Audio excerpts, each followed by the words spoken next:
আওয়ামী লীগ কাপুরুষের মতো তারা দেশ ছেড়ে পালিয়ে গেছে।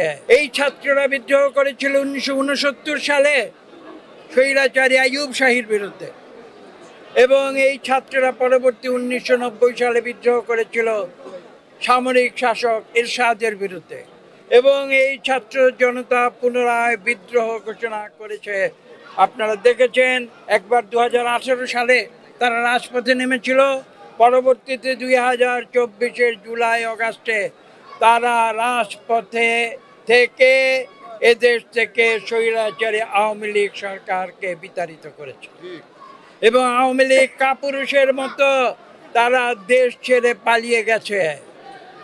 কাজেই আজকে আপনাদের বুঝতে হবে যে বিএনপি এমন একটি আদর্শের প্রতিনিধিত্ব করে যে আদর্শের নাম হচ্ছে বাংলাদেশি জাতীয়তাবাদ, এবং যে আদর্শ আমরা এদেশে অনুসরণ করি সেটা হচ্ছে ঐক্যের আদর্শ।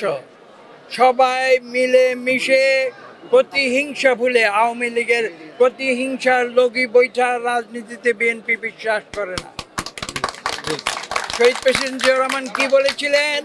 তিনি বলেছিলেন ব্যক্তির চেয়ে দল বড়, দলের চেয়ে দেশ বড়। এই জন্য তিনি নমস্য হয়ে আছেন। টাইম ম্যাগাজিনে তাকে যখন